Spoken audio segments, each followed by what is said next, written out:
लाडक्या बहिणींना गुढीपाडव्यानिमित्त गिफ्ट. तर लाडक्या बहिणींच्या खात्यामध्ये 3,000 रुपये जमा होण्यास सुरुवात. SMS सुद्धा आलेले आहेत. तर लाडक्या बहिणींसाठी गुढीपाडवा लाडक्या बहिणींचा गोड. तर आता जर तुम्हाला 3,000 रुपये आले नसतील तर हा व्हिडिओ तुम्ही शेवटपर्यंत बघा. तर या लाडक्या बहिणींच्या आणि या जिल्ह्यांमध्ये गुढीपाडव्यानिमित्त अनेक महिलांच्या खात्यामध्ये 3,000 रुपये इथं जमा करण्यात आलेले आहे. तर आता गुढीपाडव्याचं जे काही गिफ्ट आहे सर्व लाडक्या बहिणींसाठी. तर आता जे काही गुढीपाडव्यानिमित्त सर्व महिलांच्या खात्यामध्ये 3,000 रुपये लाडक्या बहिणींना गिफ्ट. पैसे आले नसतील तर तुम्हाला अशा प्रकारचा मेसेज इथं आलेला असेल. RS 3,000 रुपये credited to your bank account. त्याचप्रमाणे मुख्यमंत्री माझी लाडकी बहीण योजना अशा प्रकारचा तुम्हाला मेसेज आला का लगेच तुम्ही तपासा. अशा प्रकारचे मेसेज आता सुटलेले आहेत. तर आता गुढीपाडव्यानिमित्त लाडक्या बहिणींच्या खात्यामध्ये जे की 3,000 रुपये जमा होत आहे. अनेक महिलांचे प्रश्न आहेत की आम्हाला पैसे आले की नाही. तर आता तुम्हाला 1,500 रुपये आणि 1,500 रुपये असे मिळून तुमच्या खात्यामध्ये लाडक्या बहिणींच्या खात्यामध्ये एकूण 3,000 रुपये इथं जमा झालेले आहे. तर गुढीपाडव्यानिमित्त सर्व लाडक्या बहिणींना पैसे तर बँक खात्यामध्ये तुमचे जमा होत आहे.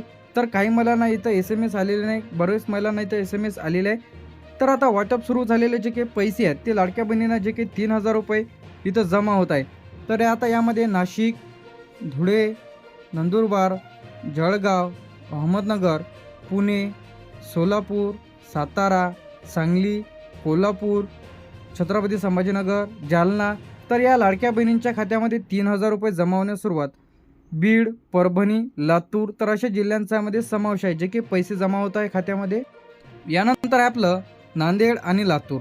मुख्यमंत्री माझी लाडकी बहीण योजनेअंतर्गत दरमहा 3,000 रुपये नियमितपणे दिले जात आहे. गुढीपाडवा जे काही 19 मार्च जवळ आल्याने अनेक जे काही लाभार्थ्यांचे जे काही पैसे आहेत महिलांचे ते फेब्रुवारी ते मार्च ते हप्ते एकत्रित देण्याची जी काही मोठी शक्यता आहे. तर आता लाडक्या बहिणींना जे काही 3,000 रुपये म्हणजे कशा पद्धतीने इथं मिळेल 1,500 आणि 1,500 असे मिळून 3,000 रुपये लाडक्या बहिणींना गिफ्ट देण्याचे सांगितले जात आहे.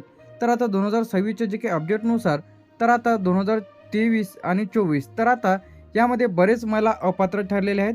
त्यानंतर आता 23-24 फेब्रुवारीपासून जे काही हप्ता राहिलेला आहे बरेच महिलांच्या फॉर्म इथे रिजेक्ट झालेले आहेत. त्याचप्रमाणे बरेच महिलांना पैसे अधिक आलेले नाही. तर आता 2026 आणि 27च्या अर्थसंकल्पनेसाठी 26,500 कोटी रुपयाची तरतूद करण्यात आलेली आहे. तर आता यामध्ये ज्यांची KYC केलेली आहे तर आता 31 मार्चपर्यंत लाडक्या बहिणींना KYC करण्याची जी काही संधी आहे. जर तुम्ही तुमची KYC केलेली नाही तर तुमचे पैसे इथं अडकू शकते. KYC करण्याची जी काही मुदत आहे ते 31 मार्च आहे. जर तुम्ही 31 मार्चपर्यंत तुम्ही जर लाडक्या बहिणींचे KYC केले नाही तर तुमचे पैसे इथं अडकू शकते. तर 45 लाख आधीच महिला अपात्र ठरले. यामध्ये आधीच जे काही महिला आहेत ते 45 लाखहून अधिक महिला अपात्र ठरलेले आहेत. तर आता लाडक्या बहिणींना जे की KYC करणे बंधनकारक झालेले आहे.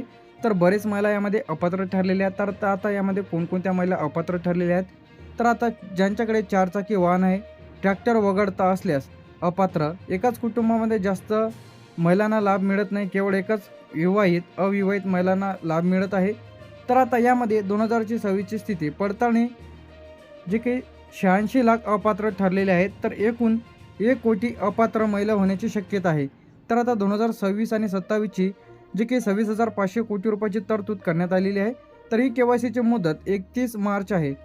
तर यापर्यंत गुढीपाडव्यानिमित्त लाडक्या बहिणींना 3,000 रुपये देण्याचे जे की सांगितलेले आहे. तर आता स्टेटस कसे तपासायचे आहे.